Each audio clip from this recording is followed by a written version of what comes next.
Boa noite, irmãos. Graça e paz. Primeiro que é uma alegria, uma honra realmente estar aqui no Vale. Esse local é muito importante na minha vida, na minha história, também no meu ministério.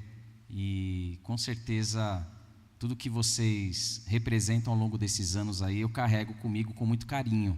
Então, tanto o despertar missionário, como também o despertar para o movimento de oração, eu louvo a Deus pela vida de vocês. É verdade que o pastor compartilhou, muitos anos atrás nós fazíamos caravanas de Sorocaba para cá, para participarmos das vigílias, né? E isso foi muito impactante nas nossas vidas. Naquela época eu tinha uns 20 e poucos anos, então o pastor disse que eu sou jovem, então está tudo certo, né? Não preciso dizer muita coisa, faz bastante tempo isso. Eu sou casado com a Lídia há 19 anos, nós temos a Sara de 13 e a Rebeca de 9. Quando o pastor fez o convite, eu disse que estava tudo bem e eu tinha me esquecido de um aniversário de família em Indaiatuba. Elas estão lá me representando, mas eu amo estar com os irmãos e para mim, como eu disse, é um privilégio mesmo.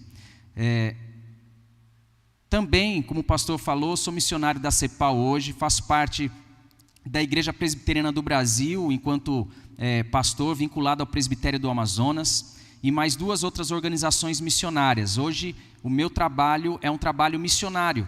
Então, em Sorocaba, nós temos o 24 Horas de Adoração, que tem muito a ver com vocês, tem muito a ver com o que Deus fez ao longo dos anos aqui, tem feito com a Missão Antioquia, o Vale da Bênção, esse despertar missionário, um despertar de oração. Nós temos também um projeto em Curitiba de plantação de igreja para refugiados, e lá é um foco para cubanos e venezuelanos, e com a graça de Deus nós plantaremos também uma igreja para surdos ali, que é um dos povos menos alcançados pelo Evangelho, que nós sabemos bem. Temos um projeto também de supervisão de uma rede de plantação de igrejas nos Estados Unidos voltado para brasileiros, para a língua portuguesa. É um dos projetos que a gente também tem trabalhado. E uma outra organização é a evangelização voltada para o futebol, que é algo que eu gosto muito, tá? Gosto muito de futebol, dediquei minha vida para me tornar um jogador de futebol, mas como eu sempre fui muito ruim, não deu certo, e aí hoje então a gente usa o futebol para evangelizar. Então é uma ferramenta muito especial, muito importante, com a organização Ambassadors Brasil. Como eu comentei, em Sorocaba a gente tem o 24 Horas de Adoração, e eu tenho alguns amigos que vieram de Sorocaba comigo, me acompanhando, que eu guardo no coração. Fiquem de pé, por favor, esses amigos. Eu gosto sempre de expô-los. Tem mais um casal ali. Olhem para os irmãos, deem um sorriso, pelo menos simpático. Não me façam passar vergonha aqui. Obrigado. São irmãos que a gente já caminha há muitos anos aí, há mais de 20 anos. E em particular, a Duda é uma ovelha lá de Manaus. A Duda hoje mora na Irlanda e ela veio visitar Sorocaba. Ela ia só passar um final de semana, ela já está quase um mês, né? Mas a Duda vai voltar para a Irlanda em breve. E se você lembrar desse nome, Duda, eu peço que você ore pela Duda, para que ela permaneça nos caminhos do Senhor, fortalecida, porque hoje a Irlanda já não é mais a mesma Irlanda que experimentou avivamentos no passado, né? É um lugar que necessita de um sopro de Deus, e a Duda certamente vai ser sustentada pelas nossas orações ali. Deus te abençoe, Duda. Amém, irmãos? É isso. Eu quero convidar você a abrir a sua Bíblia na primeira carta de Paulo aos Coríntios, capítulo 11. Como é uma noite especial de Santa Ceia, eu creio que existem bênçãos relacionadas à ceia do Senhor, que nós podemos compartilhar. É claro que o pastor vai ministrar a ceia, mas eu gostaria de refletir num texto que é um texto clássico, que o apóstolo Paulo traz à igreja de Corinto, e um texto que certamente vai nos orientar quanto a experimentarmos essas bênçãos, olhando para aquela igreja que necessitava de fato de uma palavra muito diretiva do apóstolo que fundou aquela igreja, por estar ali durante um período da sua vida. E eu convido você a ler comigo a primeira carta de Paulo aos Coríntios, capítulo 11, a partir do versículo 17, nós leremos até o final do capítulo. Diz assim a palavra de Deus: Nisto, porém, que vos prescrevo, não vos louvo, porquanto vos ajuntais não para melhor, e sim para pior. Porque antes de tudo estou informado haver divisões entre vós, quando vos reunis na igreja, e eu em parte o creio. Porque até mesmo importa que haja partidos entre vós, para que também os aprovados se tornem conhecidos em vosso meio.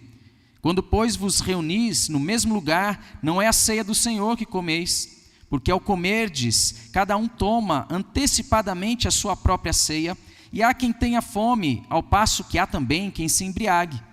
Não tendes porventura casas onde comer e beber? Ou menosprezais a igreja de Deus, envergonhais os que nada têm? Que vos direi? Louvar-vos-ei? Nisto certamente não vos louvo, porque eu recebi do Senhor o que também vos entreguei, que o Senhor Jesus, na noite que foi traído, tomou o pão e, tendo dado graças, o partiu e disse: isto é o meu corpo, que é dado por vós. Fazei isto em memória de mim. Por semelhante modo, depois de haver ceado, tomou também o cálice, dizendo: este cálice é a nova aliança no meu sangue. Fazei isto todas as vezes que o beberdes em memória de mim. Porque todas as vezes que comerdes este pão e beberdes o cálice, anunciais a morte do Senhor, até que Ele venha. Amém? A gente vai continuar, mas amém? Glória a Deus. Por isso, aquele que comer o pão ou beber o cálice do Senhor indignamente, será réu do corpo e do sangue do Senhor. Examine-se, pois, o homem a si mesmo, e assim coma do pão e beba do cálice. Pois quem come e bebe sem discernir o corpo, come e bebe juízo para si. Eis a razão, porque há entre vós muitos fracos e doentes, e não poucos que dormem. Porque se nos julgássemos a nós mesmos, não seríamos julgados. Mas quando julgados, somos disciplinados pelo Senhor, para não sermos condenados com o mundo. Assim, pois, irmãos meus, quando vos reunis para comer, esperai uns pelos outros. Se alguém tem fome, coma em casa, a fim de não vos reunirdes para juízo. Quanto às demais coisas, eu as ordenarei quando for ter convosco. Vamos orar, irmãos? Pai, nós já te louvamos com canções, nós já levantamos nossas orações, nós já celebramos conversões, nós já nos alegramos com aqueles que estão sendo preparados para te servir, ó Deus, em missões. Mas agora, Senhor, depois também de ofertarmos, nós queremos agora ouvir a Tua palavra. A Tua palavra é o que nos vivifica, a Tua palavra é o que fortalece a nossa fé, a Tua palavra é o que nos faz crer que tudo aquilo que já ouvimos a Teu respeito certamente faz sentido, porque o Senhor deixou para nós a Tua palavra, que nos revigora, que nos alimenta espiritualmente, assim como a ceia do Senhor, que nos traz um vigor espiritual para continuarmos a jornada da fé. Então, meu Deus, que nesta noite o Senhor cresça e o Teu servo diminua, que a Tua palavra seja lançada aos corações e que ela prospere segundo o Teu querer, segundo a Tua vontade. Assim nós oramos, ó Deus, arrependidos pelos nossos pecados, em nome de Jesus. Amém. Eu me lembro que aos 14 anos de idade, eu enxergava algo todas as vezes que eu participava de um culto de Santa Ceia. Era como se eu estivesse sentado aí nas cadeiras, e nessa época eu frequentava uma igreja de mais ou menos umas 80 pessoas, 100 pessoas, próximo à Casa Verde em São Paulo, e naquela igreja eu olhava a pregação e parece que minha mente era tomada para uma cena, uma visão, não uma visão espiritual, mas era como se eu enxergasse a mesa do Senhor, o Senhor reunido com o seu povo, o Senhor à mesa com o seu povo e uma cadeira vazia. Era como se a mesa de Jesus faltasse uma pessoa, e eu me enxergava justamente naquela lacuna. Eu olhava para várias pessoas, era como se eu conseguisse enxergar pessoas conhecidas, família, amigos, irmãos, mas eu não estava ali. E aquilo gerava no meu coração uma angústia, porque eu pensava: Senhor, qual vai ser o dia que eu também passarei por esse momento de um batismo, onde eu estarei celebrando a Santa Ceia, onde eu estarei celebrando as bodas do Cordeiro e eu estarei me alegrando com o Senhor. Isso vinha à minha mente por vários momentos da minha jornada, da minha adolescência, e eu me lembro que mais ou menos ali com 18 para 19 anos, foi quando eu publiquei a minha fé, como a nossa irmã fez aqui hoje, num ato que realmente marcou a minha vida, e foi um impulsionar de Deus para aquilo que Ele queria fazer num novo tempo. Um novo tempo de divisor de águas, quando Deus estava me tirando de uma vida torta, de uma vida errada, de uma vida com o pé em cada barco, e Deus agora sim me firmando para seguir o Evangelho de Jesus. Eu não sei se essa cena faz sentido para você. Eu não sei se ao chegarmos num culto de Santa Ceia, você procura visualizar não aquele que é o pão e o cálice, como a igreja romana acredita e prega. Nós não acreditamos que Jesus seja aquele pão e aquele cálice, mas nós acreditamos que Jesus, Ele está no meio da igreja, Ele está passeando neste lugar, Ele está sentado à mesa, recebendo a sua igreja para participar de um momento glorioso, que é a Santa Ceia, representando o seu corpo e o seu sangue com os elementos.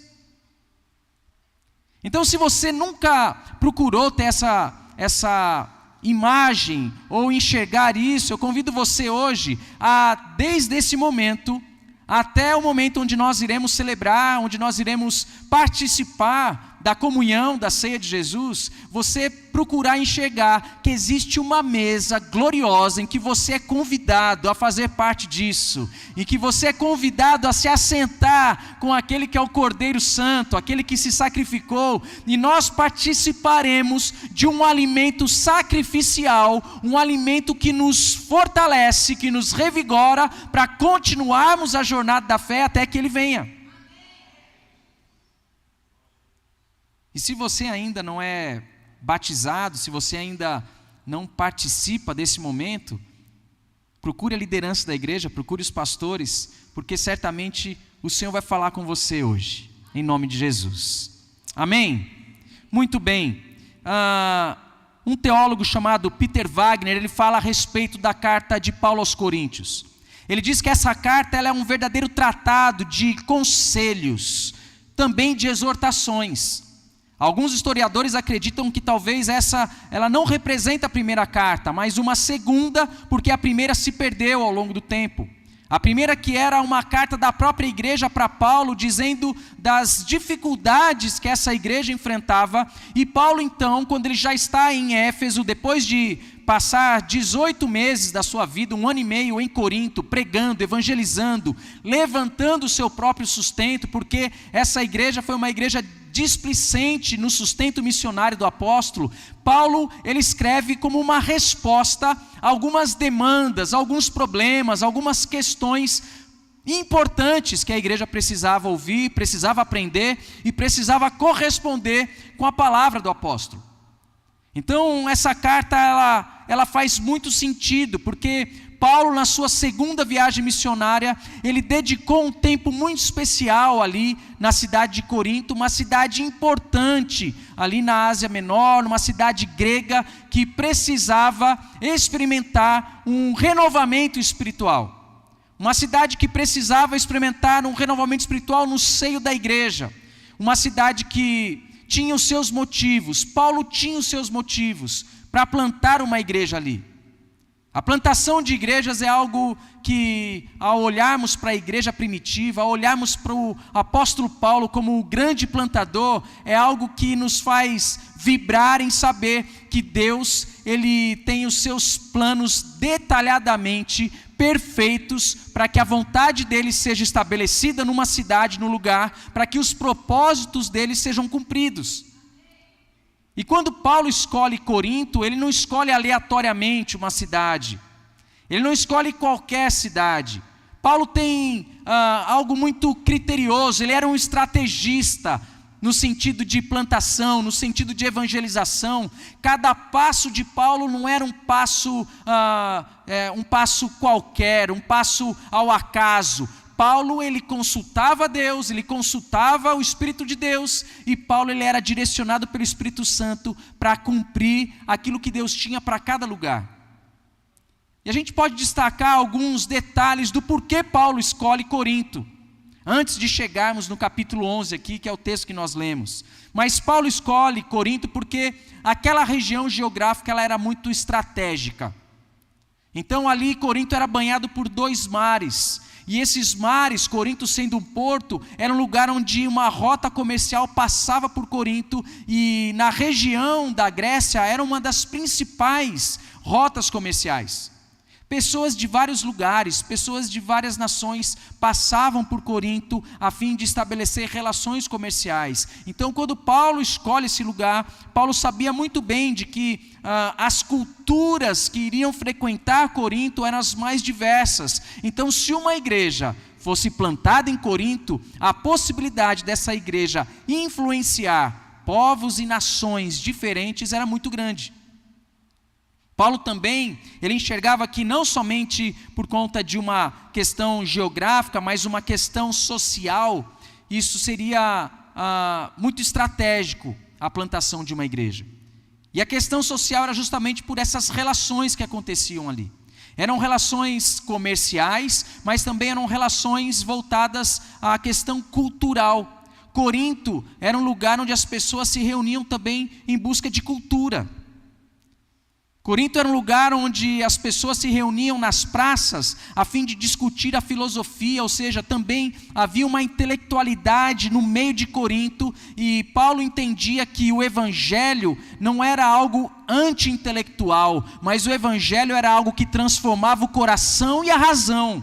Então, quando Paulo pensa numa igreja, num lugar totalmente intelectualizado, onde as filosofias a respeito da vida e da morte eram discutidas nas praças, faziam parte das relações interpessoais, Paulo entendia muito bem de que quando o evangelho chegasse até aquele lugar, a possibilidade de um daqueles ser alcançados pelo poder da glória de Deus, aquilo poderia ser algo muito poderoso nas mãos de Deus, a fim de que o evangelho se espalhasse.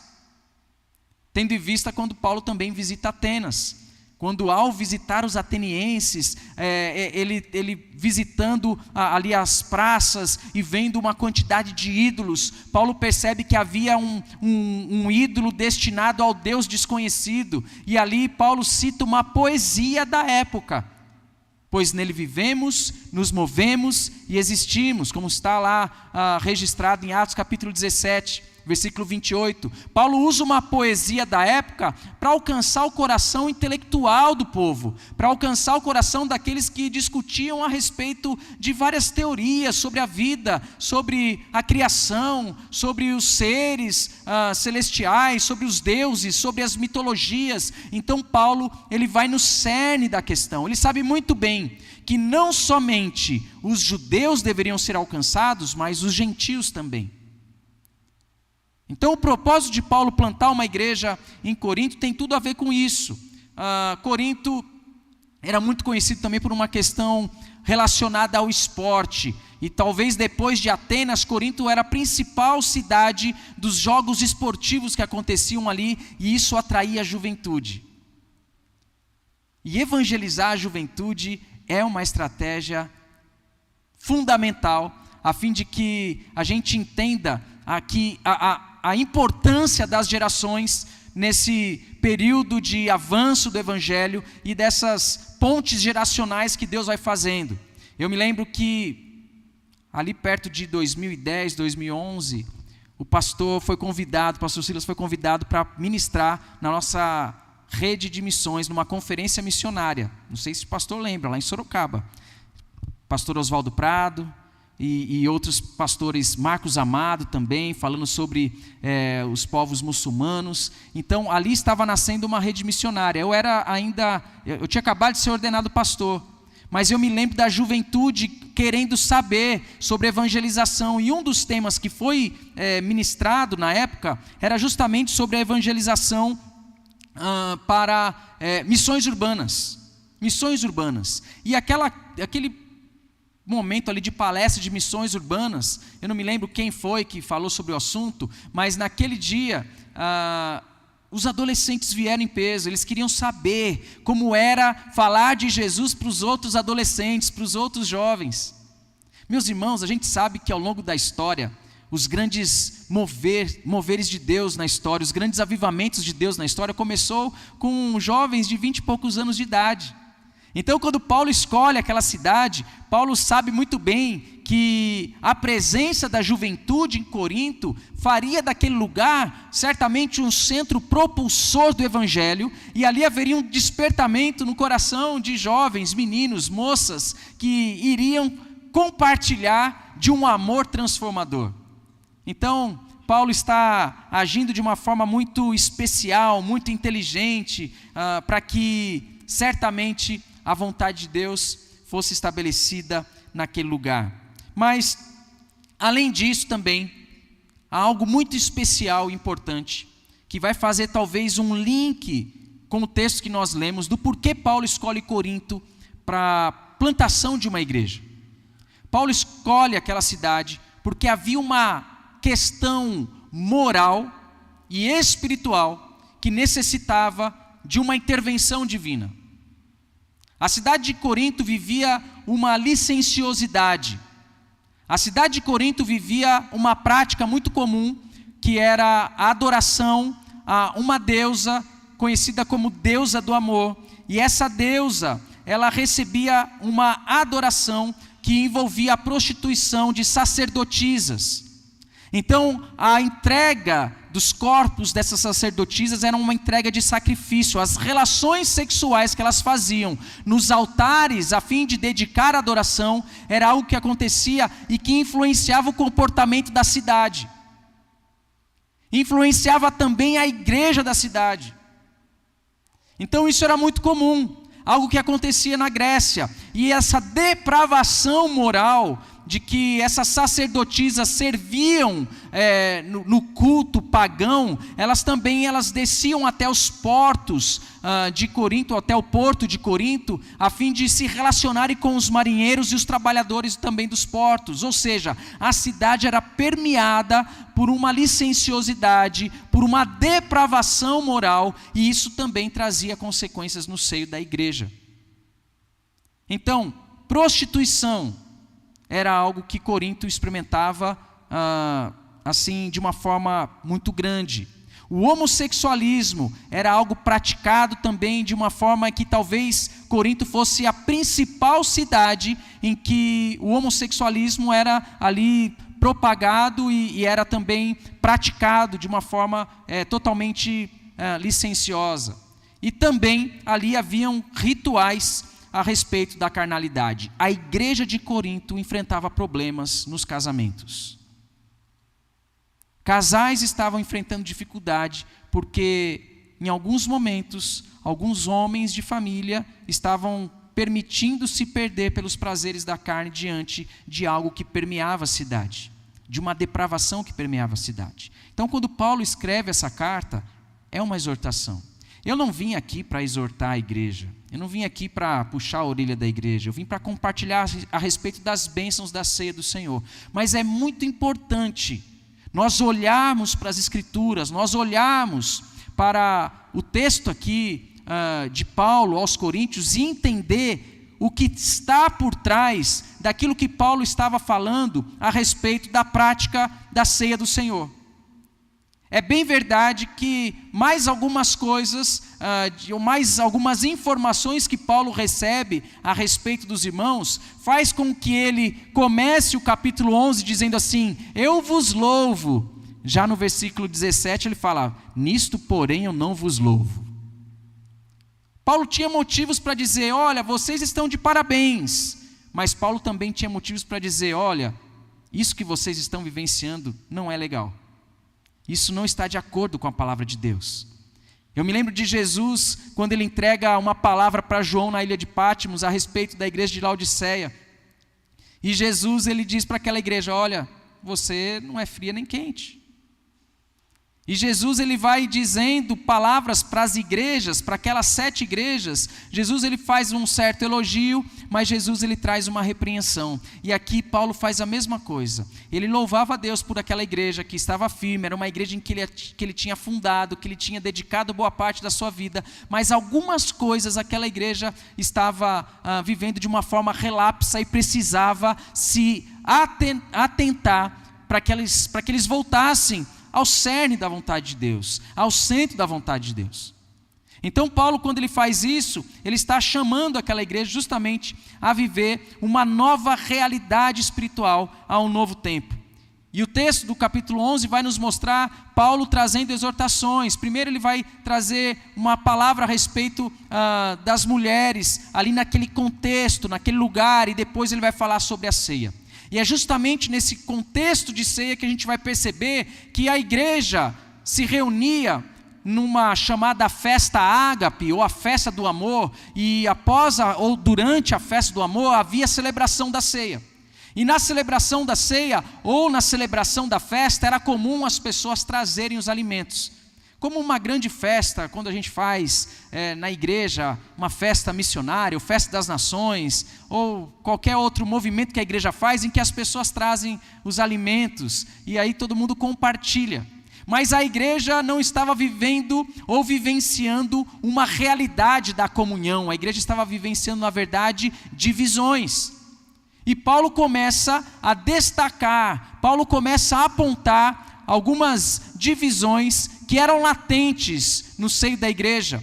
Primeiro, Paulo percebe que havia ali uma certa ala de pessoas que estavam endeusando outros dentro da igreja, que estavam colocando pessoas num patamar elevado, estavam priorizando algumas pessoas que tinham talvez influência sobre a própria igreja. E aí ele fala: eu estou informado, haver divisões entre vós quando vos reunis na igreja, e porque até mesmo importa que haja partido entre vós, para que também os aprovados se tornem conhecidos em vosso meio. Paulo está dizendo que haviam pessoas que estavam se fazendo valer, talvez de uma posição de liderança, ou talvez de uma posição de estar à frente, ou de estar aparecendo mais, de uma exposição para que essas pessoas tivessem algum tipo de privilégio. E aí isso estava causando divisão. Pessoas tendo mais privilégios, pessoas recebendo talvez alguma atenção diferente no meio da igreja, e isso estava rachando. Também a igreja estava instrumentando uma divisão entre ricos e pobres. E na hora da ceia, ao invés de celebrarmos todos do mesmo alimento, parece eu com os meus irmãos quando a gente era pequeno. Meus pais davam um tipo de doce para a gente, e aí a gente sentava para fazer uma divisão. E aí a divisão era mais ou menos assim. Não sei se vocês já comeram aquele suspiro que tem um monte de pontinha, um quadradinho assim. É doce que não faz bem para a saúde, mas a gente, na infância, doce de infância. Passava aquela Kombi na rua, e aí te vendia pé de moleque, paçoca, não sei o que, um monte de doce. E eu gostava do suspiro. E o suspiro tinha 12, não lembro quantos pedacinhos. E aí eu dividia. E aí eu dava um para minha irmã mais nova, um para o meu irmão do meio, e eu separava 3 para mim. Aí um para minha irmã, um para o meu irmão e mais 3 para mim. Então, eu acho que naquele momento da festa do amor, a divisão estava bem assim, mal feita, ou na verdade nem era feita. Ao invés de se reunirem para terem comunhão e se alegrar, eles estavam se reunindo para comer demais. E os que não tinham passavam necessidades. Poderia ser num momento muito especial, no momento da festa, em que aqueles que tinham dificuldades iriam pelo menos ter a oportunidade de comer algo especial, de se alimentar de uma comida diferente, que os mais abastados tinham condições ali para trazer, mas não. Eles estavam se dividindo, eles estavam se separando. Alguns exageravam no vinho, e Paulo fala: olha, vocês estão se embriagando. Vocês não têm casa não para comer? Então, a ceia do Senhor, ela tinha perdido o sentido. A ceia do Senhor não era motivo de bênção no meio da igreja. As pessoas talvez estivessem se relacionando, olhando para ver qual era a roupa que o irmão usava, qual era o tipo de cabelo que aquela irmã penteava, qual eram as joias que as outras usavam. E as preocupações eram externas, e o egoísmo e o egocentrismo estava totalmente dominando uma igreja que deveria experimentar, na verdade, o altruísmo, que faz parte do centro do Evangelho, quando nós entendemos que Jesus, quando é questionado pelos escribas qual era o maior dos mandamentos, Jesus, ele traz uma palavra muito clara ao citar Shema lá de Deuteronômio capítulo 6, quando ele diz: amarás o Senhor teu Deus de todo o teu coração, de toda a tua alma, com toda a tua força e com todo o teu entendimento. Mas Jesus não para aí. Jesus vai falar o quê? E amarás o teu próximo como a ti mesmo. Uma igreja que olha para o lado, uma igreja que olha para o outro, mas uma igreja que estava experimentando, na verdade, somente o seu próprio interesse. As pessoas estavam preocupadas consigo mesmas. Então, o encontro da ceia não era bênção. O encontro da festa do amor não tinha amor. E pensando nesse cenário, pensando nesse histórico, como é que a gente pode experimentar as bênçãos da ceia? Já que o Senhor nos trouxe hoje à noite para vivermos um tempo diante da mesa do Senhor, onde espiritualmente nós sairemos daqui alimentados, fortalecidos, para mais uma jornada com Deus, para mais uma jornada familiar, para mais uma jornada na nossa vida profissional, que faz parte do homem todo. Como é que a gente pode experimentar essas bênçãos com o Senhor? A gente pode olhar para isso e trazer a memória de que a ceia do Senhor, ela deve nos conscientizar de que um sacrifício foi feito, de que o Cristo, o cabeça da igreja, ele se entregou por ela, por amor. O nosso Cristo, ele se sacrificou, ele se entregou, ele morreu, depois de ter passado por um julgamento, depois de ter sido preso, julgado, açoitado, enfrentado toda a humilhação. O nosso Cristo, ele foi para a cruz, e é na cruz que ele entrega a sua vida, e ele morre para pagar o meu e o seu pecado. E a palavra de Deus diz que o escrito de dívida que era contra nós foi rasgado na cruz, foi pregado na cruz, ou seja, todos os nossos pecados foram apresentados ali, e o nosso Senhor se sacrificou dizendo: a conta está paga, não há mais dívida. Então, quando nós celebramos a ceia, nós trazemos à nossa mente, nós trazemos ao nosso coração que um sacrifício foi feito.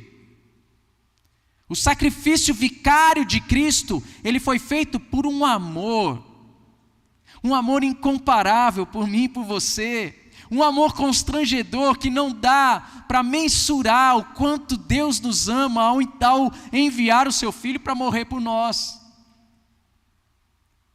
É interessante como o crente fica tentando buscar palavras, profecias, revelações, e se esquece da simplicidade do Evangelho, da mensagem central do Evangelho, que é o sacrifício de Jesus.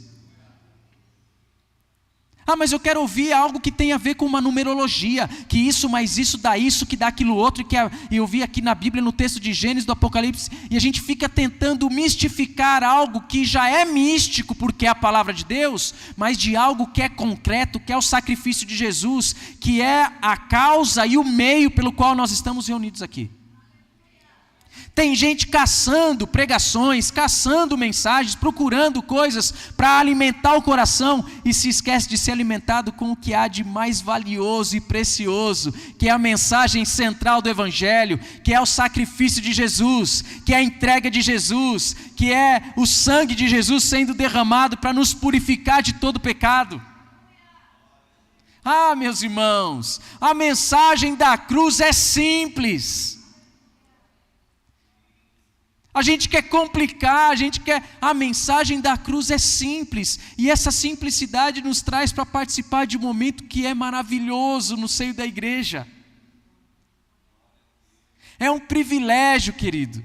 Enquanto muitos cristãos estão vivendo de forma subterrânea, estão vivendo em lugares onde a perseguição do Evangelho não nos permite ter esse momento, esse encontro, esse ajuntamento solene, nós podemos celebrar, cantar, dizimar, ofertar, orar, batizar, celebrar, ouvir a palavra de uma forma pública, transmitir o culto na internet para os irmãos acompanharem em outros lugares. Nós temos esse privilégio, sabe por quê?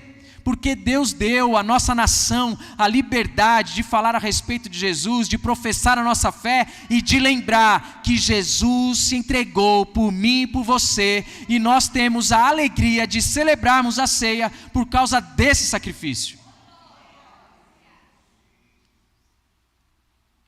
Então a bênção da Santa Ceia, ou a bênção da ceia do Senhor, passa por essa lembrança especial, passa por essa convicção especial. E essa convicção especial vai nos fazer pensar um pouquinho sobre como nós devemos olhar e experimentar essas bênçãos. Como nós podemos compartilhar isso e trazer ao nosso coração cada vez mais convicções a respeito disso. E o Warren Wiersbe, quando ele escreve a respeito da Santa Ceia do Senhor, ele faz alguns destaques. E ele fala sobre nós temos um olhar especial para a ceia. Em primeiro lugar, queridos, eu gostaria que você, e também eu quero fazer isso e eu preciso fazer isso hoje, que nós possamos nos relembrar do sacrifício de Jesus. Quando nós participarmos, quando nós esperamos a ceia, eu lembro que Calvino, quando ele está evangelizando Genebra, quando ele estava ali no momento, naquele período pós-reforma, ainda na reforma, no século XVI, ele estava evangelizando aquela cidade, ele queria estabelecer a Santa Ceia como algo para todo domingo. Ele queria que todo domingo tivesse ceia. Sabe por quê? Porque ele percebia que os genebrianos, quando estava chegando perto da ceia, eles começavam a ter um comportamento um pouco mais santo. Está chegando o dia da Santa Ceia, então eu preciso parar de fumar, eu preciso parar de me embriagar, eu preciso parar de fazer negócios ilícitos, eu preciso fazer uma pausa para que eu consiga chegar na Santa Ceia limpo diante de Deus. E aí o restante do mês, depois da Santa Ceia, voltava aquela prática de pecaminosidade. Então Calvino tinha essa ideia de estabelecer a ceia dominicalmente, que naquela época a ceia era celebrada a cada 6 meses, 8 meses, demorava muito para celebrar a ceia. Então dominicalmente não aconteceu, mas mensalmente começou a acontecer em Genebra. E ele percebeu que a igreja passou a experimentar um tempo de santidade, um tempo de constância com Deus maior, porque a igreja trazia à sua memória aquilo que trazia a esperança para a igreja, que era justamente o fato de que Jesus morreu por cada pessoa, e que o fato de Jesus ter morrido por cada pessoa, isso era suficiente para nos fazer desejar andar nos caminhos de Deus.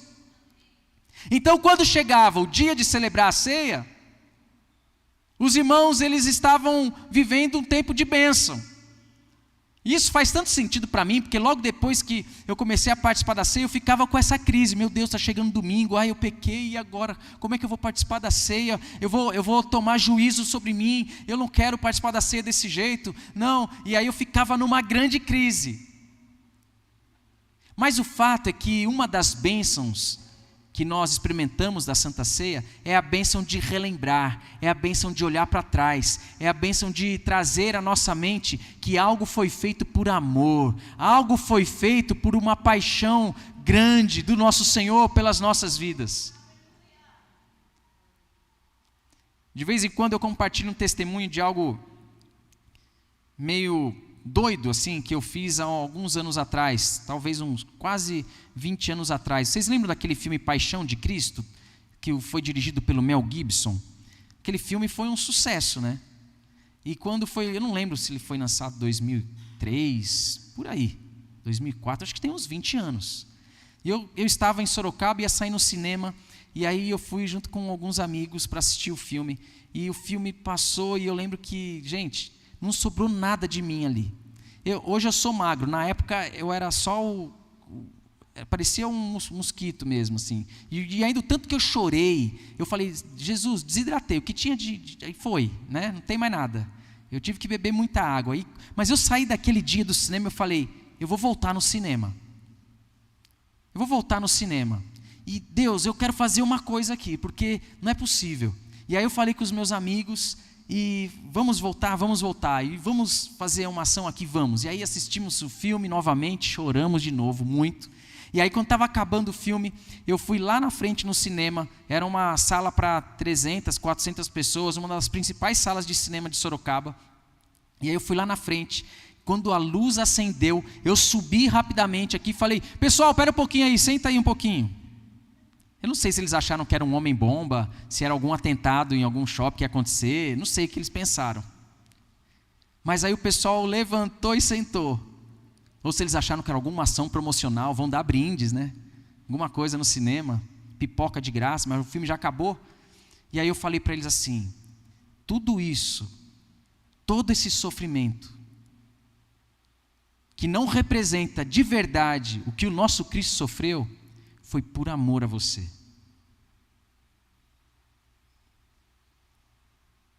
O sofrimento de Jesus é uma prova do amor de Deus por mim e por você. E eu falei mais umas breves palavras ali, e eu disse assim para os irmãos não, para o cinema, para as pessoas, está muito já igreja, né? Falei, se alguém quiser uma oração, eu vou estar com os meus amigos aqui na porta do cinema. E vocês podem nos procurar, que nós vamos orar por vocês. E aí eu desci, as pessoas começaram a sair. E imagina, meus irmãos, imagina que ninguém quis a oração. Foi o evento evangelístico mais próspero que eu já participei. Ninguém quis saber de uma oração. E eu imagino que a palavra de Deus, assim como nós bem sabemos, ela nunca volta vazia, mas ela prospera segundo o querer do nosso Senhor. E eu creio que Deus pode ter tocado o coração de alguém ali, até porque se eles estavam assistindo Paixão de Cristo, talvez tivessem muitos crentes ali, talvez gente que estivesse desviada, gente que estivesse precisando de um novo ânimo espiritual, mas o fato é que nós não podemos assistir um filme, nós não podemos vir para um culto, nós não podemos participar de um momento como esse e não relembrar e não olhar para trás de que algo concreto foi feito, algo que aconteceu nessa terra. O Deus que é um Deus transcendente, o Deus que criou todas as coisas, Ele se encarna através do seu Filho, do Deus Filho, Ele anda nessa terra e Ele cumpre o propósito eterno de Deus, que era o sacrifício vicário, a fim de que os filhos de Deus, as filhas de Deus pudessem ser comprados com o sangue, e que agora, a partir daquele momento, o inferno não teria mais a sua chave nas mãos do inimigo, porque o nosso Cristo, Ele toma as chaves do inferno da mão do diabo, e a partir dali, o inferno foi totalmente desorientado, e o nosso Jesus nos garante uma eternidade, a salvação. Então, quando nós olhamos para a Santa Ceia, nós devemos olhar para trás, nós devemos relembrar, mas nós também devemos ter uma esperança na vinda de Jesus, na volta de Jesus. Se você saiu da sua casa sem saber do motivo, sem saber o porquê, e você veio somente de uma forma mecânica, que eu já fiz muitas vezes na minha vida, de ir para a igreja porque era o dia do culto, eu quero te dizer que você veio hoje aqui para declarar pelo menos uma única frase de entrega para o Senhor Jesus. Essa frase ou essa palavra, uma única palavra que representa uma frase, é Maranata.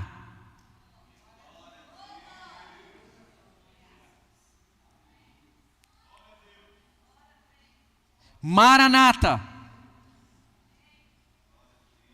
Se essa palavra Maranata não mexe com você, alguma coisa está errado.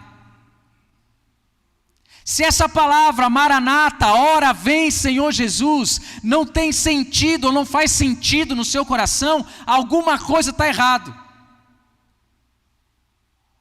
Eu não acredito que, como no Antigo Testamento o Espírito de Deus visitava uma pessoa e saía, isso aconteça hoje. Eu acredito que o Espírito de Deus foi derramado e, como Paulo afirma aos Efésios, nós fomos selados com o Espírito de Deus e esse Espírito de Deus habita em nós. Mas se essa palavra, Maranata, ora vem Senhor Jesus, ela não faz nenhum sentido no seu coração, na sua razão, na sua vida, pode ser que o Espírito esteja apagado dentro de você.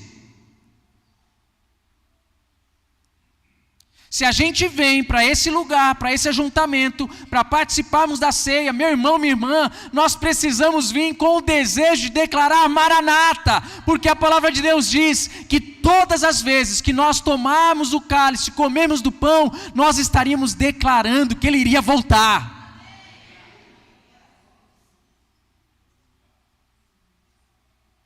Meu irmão, isso é algo para aquecer a esperança do nosso coração, para aquecer de novo o nosso coração, para trazer à memória aquele primeiro amor do dia que nós somos alcançados pelo Evangelho e que nós queríamos comer a palavra de Deus, a gente queria comer as páginas da Bíblia, a gente queria falar do amor de Deus para as pessoas a todo tempo, a gente queria estar conversando com Deus, orando. Lembra do primeiro amor? Maranata, Maranata, o nosso Cristo vai voltar, irmãos, o nosso Jesus vai voltar, igreja.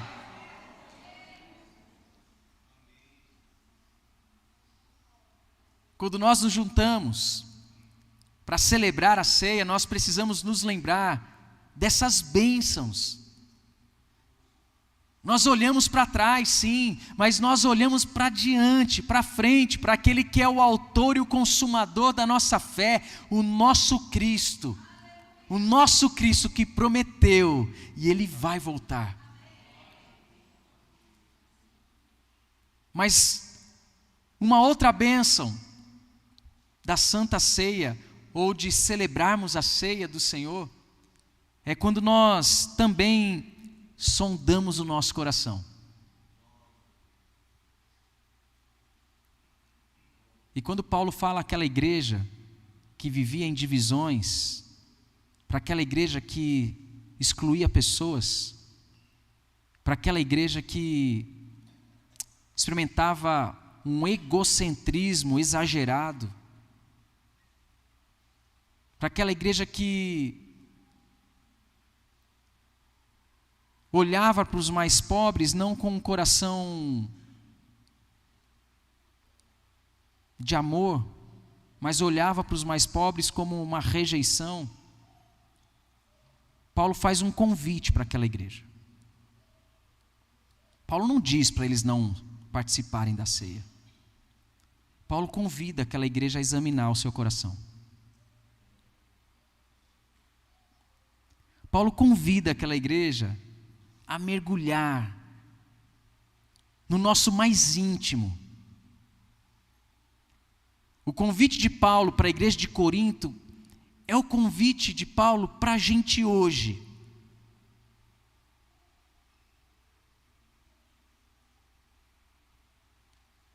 Eu sei nas áreas que eu preciso ser fortalecido, nas áreas que eu preciso vencer, nas áreas que eu preciso clamar a Deus para que Ele me dê poder, e o poder aqui não tem a ver com dons espirituais, mas é o poder para vencer a mim mesmo.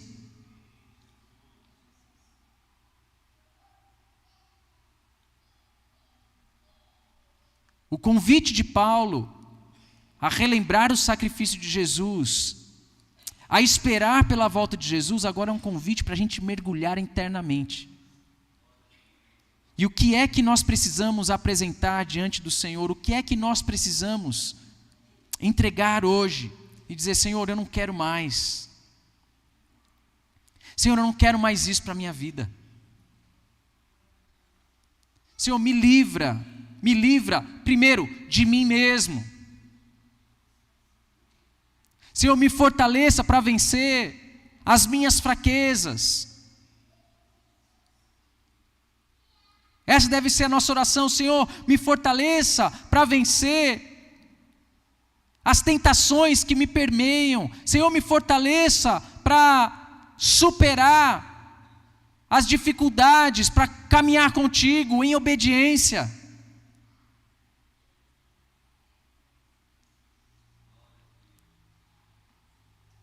O que precisa ser examinado hoje, nessa noite, em nossos corações?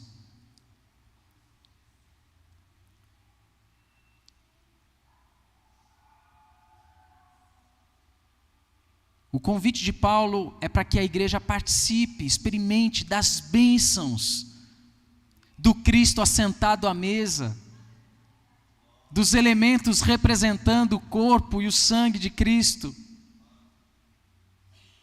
Mas o convite de Paulo tem a ver com aqueles que precisavam buscar ali um arrependimento genuíno, confessar e mudar a rota, fazer uma conversão de rumo, deixar para trás as práticas que entristecem o Espírito Santo, deixar para trás as divisões, deixar para trás o egocentrismo, o egoísmo, o hedonismo, deixar para trás as investidas nos prazeres deste mundo, deixar para trás as coisas que cada vez mais têm tomado o lugar do Senhor, e pode ser o dinheiro, pode ser o entretenimento, pode ser os prazeres, o sexo, pode ser tantas coisas que podem estar roubando o lugar de Deus e que são pecaminosas.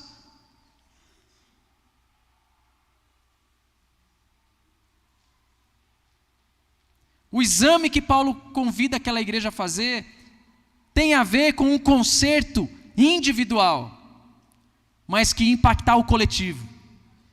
O exame que a igreja é convidada a fazer tem a ver com corações que precisavam de um novo tempo, de uma nova vida com Deus, de práticas espirituais renovadas. Então, as pessoas precisavam individualmente passar por uma examinação, ou por um exame, melhor dizendo. As pessoas precisavam disso. Mas isso tinha um efeito, ou viria a ter um efeito no corpo de Cristo. Porque quando nós experimentamos isso no individual, Deus começa a mover a sua igreja no coletivo, Deus começa a mover o corpo dele. Deus começa a juntar as pessoas que são redimidas pelo sangue do Cordeiro, para que a igreja experimente um novo tempo nas mãos do nosso Senhor, para que a igreja corresponda com aquilo que o Senhor quer fazer com a igreja, seja no seu bairro, seja na sua cidade, seja no seu estado, seja na nação, seja nas nações.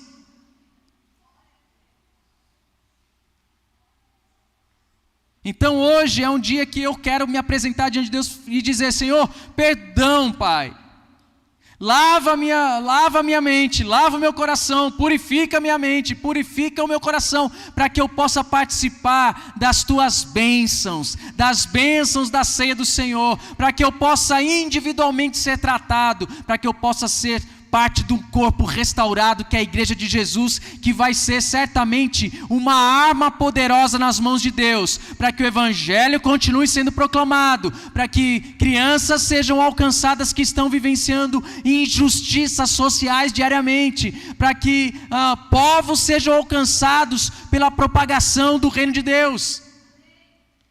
Olha o que Deus pode fazer através de um indivíduo, de um homem, de uma mulher que compreende que precisa experimentar o exame de si mesmo, o arrependimento, a confissão,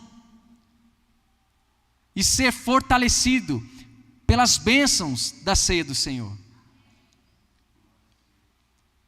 Mas Paulo também, ele faz um outro convite, e aqui é a última parte dessa mensagem. Se Paulo convida a igreja de Corinto a olhar para trás e trazer à memória, relembrar a respeito do sacrifício de Jesus, se Paulo convida a igreja a ter a sua esperança renovada na volta de Jesus, Se Paulo chama a igreja a mergulhar, agora o indivíduo, o homem, a mulher, a mergulhar e ter um coração sendo sondado pelo Espírito Santo, agora Paulo convida aquela igreja, ou convida aquelas pessoas a amar a igreja, como Jesus também amou. O convite de Paulo era um convite de amor. Participar da ceia é uma bênção para o crente. Estar num culto como esse é uma bênção para o crente. Fazer um curso teológico é uma bênção para o crente. Participar de uma conferência, de um congresso, de um acampamento é uma bênção para o crente. Mas, meus irmãos, quando nós entendemos que nós não somos sozinhos a igreja do Senhor, mas nós fazemos parte de um corpo, de muitos membros, que está repleto de irmãos e de irmãs, isso nos faz compreender que nós não somos um projeto unitário nas mãos de Deus, mas nós somos um projeto coletivo nas mãos de Deus. Nós cremos num Deus que é trino, um único Deus que é três em um, e nós cremos na igreja do Senhor, que é uma só igreja, que está espalhada aí por várias denominações, mas que essa igreja é formada por irmãos e irmãs, que é o coletivo. Isso faz a gente olhar para o irmão e ter compaixão, olhar para o irmão, olhar para o lado e ter amor pelo irmão. Aquela igreja estava vivendo divisão porque eles comiam e eles não se preocupavam com quem tinha necessidade. Vocês lembram do problema que a igreja primitiva enfrentou na época em que os diáconos foram estabelecidos, onde as viúvas gregas estavam sendo deixadas de lado ali na manutenção que elas, da oferta e da manutenção que elas deveriam receber? Então aquelas mulheres estavam sendo esquecidas na distribuição, no cuidado. E é naquele momento que o Espírito de Deus, ele move a igreja. Diáconos são estabelecidos, os apóstolos eles deveriam cuidar da proclamação do Evangelho, e aquele movimento santo de Deus, não era um movimento que iria restringir os diáconos de também dar continuidade na obra missionária, tanto é que Estevão é o primeiro mártir que nós conhecemos, que continuou fazendo a sua função ali do diaconato, mas continuou pregando, continuou propagando, mas isso tem a ver com a igreja sendo despertada para o cuidado do próximo. A igreja entendendo que a igreja, ela é a igreja composta por irmãos e irmãs. Se há alguém entre vós sofrendo, qual é o conselho que a gente recebe? Nós oramos uns pelos outros. Nós nos preocupamos uns pelos outros, nós devemos abraçar uns aos outros. A pandemia foi terrível, né? A gente ficou distante. O pessoal se acostumou com o distanciamento social e que talvez tenha dificuldade novamente. Gente, é tão bom quando a igreja está vivendo essa unidade. É tão gostoso quando a igreja experimenta a unidade de se abraçar, de comungar, de viver a comunhão em Cristo. Ó, quão bom e quão agradável é viverem unidos os irmãos. Então, se a igreja de Corinto vivia divisões e precisava de uma atenção especial, de olhar para o próximo, de olhar com compaixão para as pessoas, que a gente possa trazer à nossa mente que esse momento onde nós celebramos a ceia, o momento onde nós olhamos para as pessoas e nós aplicamos o que Jesus nos convidou a fazer, ao nos desafiar a amar a Deus de todo o nosso coração, mente, força, entendimento, mas Jesus nos convida a amar o próximo como a nós mesmos. E eu sei, meus irmãos, que muitas vezes a igreja fica constrangida quando o pastor fala assim, vira para o lado e fala para o teu irmão, qualquer coisa.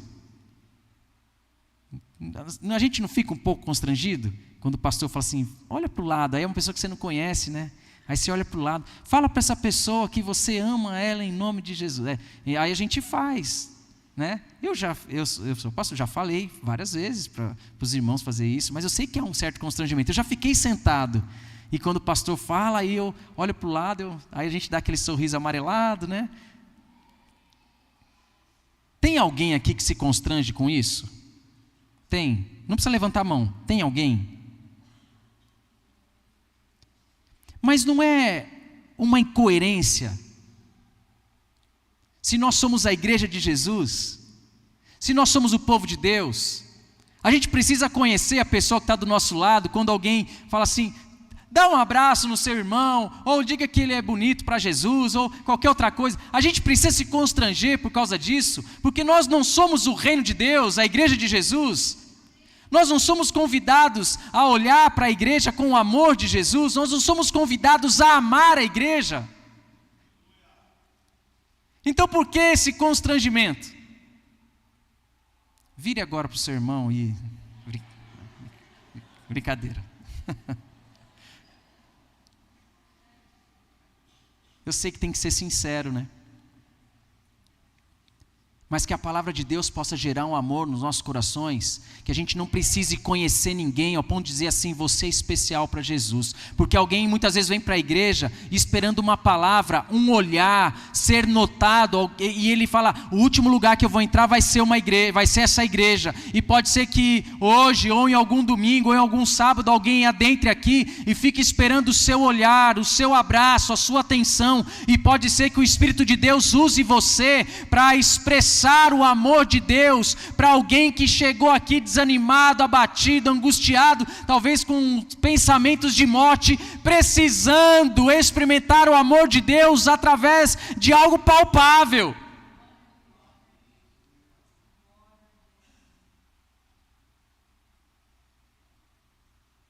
Então não tenha constrangimento, seja ousado, seja ousada. Eu já vi casamentos nascerem assim, irmãos. Gente, um avivamento soprou aqui na frente, ó. Oh Deus, atende, Senhor. Tá bom, irmãos, então olhe para o irmão do seu lado e... Quero convidar você a ficar de pé. Você não precisa olhar para quem está do seu lado ainda. Mas se o Senhor te incomodar, você pode. Você pode. Se o Senhor te incomodar, você pode abraçar alguém e dizer, você é especial para Jesus. Se o Senhor te incomodar, se o Espírito Santo te constranger, é a igreja de Jesus, né? Esse movimento santo é um movimento que o Espírito de Deus ele move no meio da igreja. E quando a gente participa, não da festa ágape daquele tempo, da festa do amor daquele tempo, mas quando nós participamos da ceia, é um momento especial.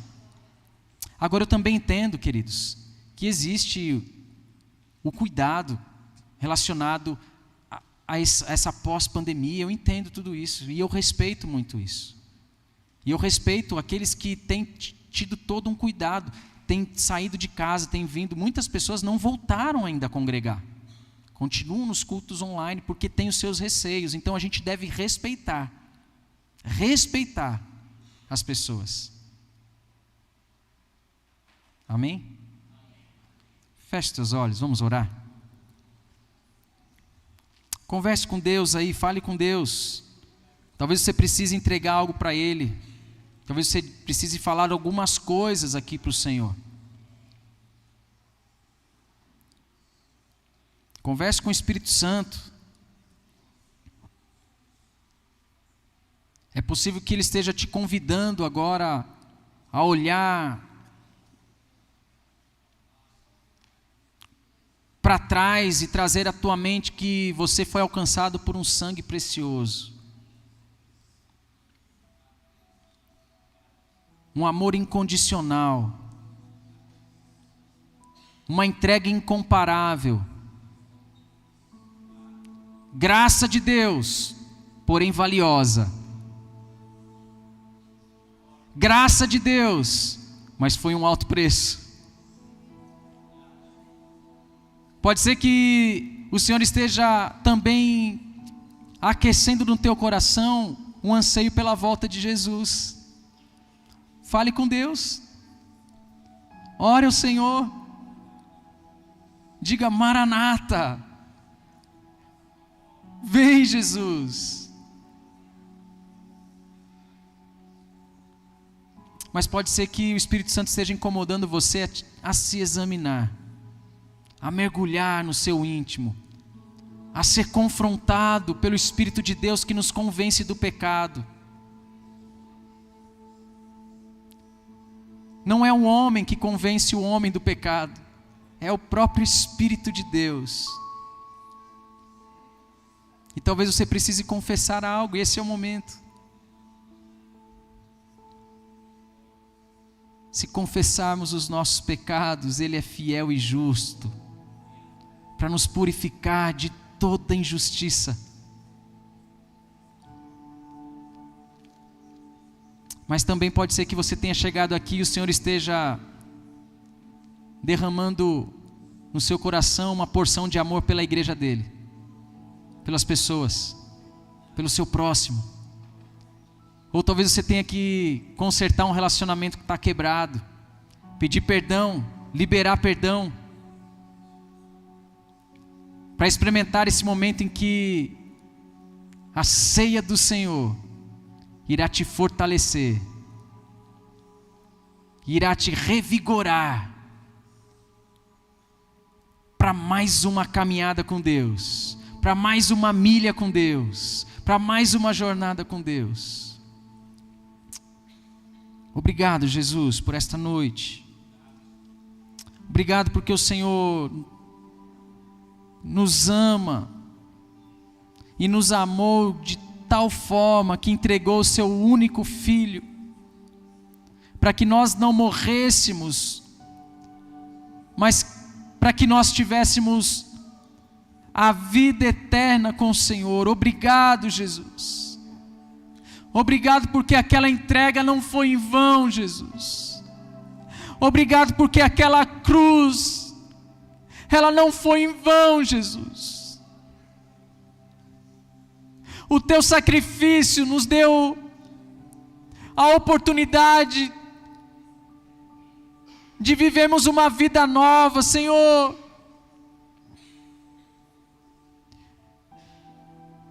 Nós não teríamos como pagar, Senhor, as nossas dívidas diante do Senhor. Mas o teu sacrifício nos faz crer que no último dia, quando o Senhor vier entre as nuvens, quando todo joelho irá se dobrar, quando toda língua irá confessar que Tu és o Senhor, nós temos a convicção de que naquele último dia,